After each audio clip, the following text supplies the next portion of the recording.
ابراہیم علیہ السلام یو جلیل القدر نبی او ابراہیم علیہ السلام لما شموالنا د توحید او پرچار شروع کړو. کله چې ابراہیم علیہ السلام پیدا شو دغه پکور کې د شرک هغه چرچا وا، د هغه مور او پلار با بوتانو ته سجده کوله، د بوتانو بنوي امداد وختو.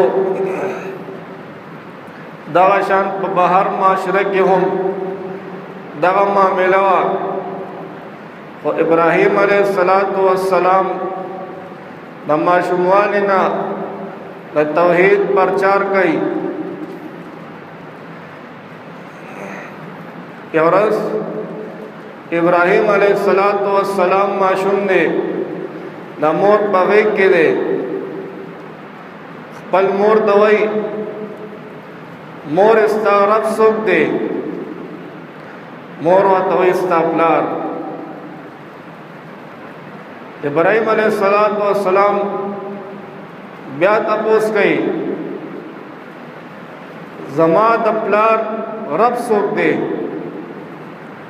نو هغه ورته وایي د ستوري. بیا تې تپوس کوي د دې ستورو رب څوک دی؟ مور ورته وایي بس غلی شه. په دې کې پلار راځي، دا مور پلار ته وایي چې اے سړیا دا ستا زوی دا خو زمونږ مخالف جوړېږي، دی خو خبرې ګډې وډې کوي.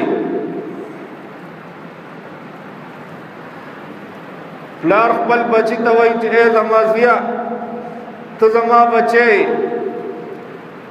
زما خبره منه او ما ته چې کوم دی زما مخالف مه جوړېږه، زما د خپل خپلوانو مخالف مه جوړېږه، زما د قوم قبیلې مخالف مه جوړېږه، زما د ریاست مخالف مه جوړېږه. خو ابراہیم علیہ السلام د ماشوموالنا د خپل پلار خبره نه مني، خو د توحید هغه پرچار کوي.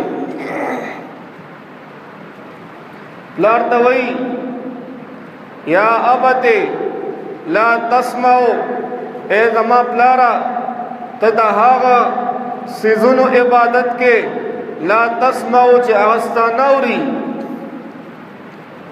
ولا يبصر او نه تا ویني، ولا يغني عنك شيئا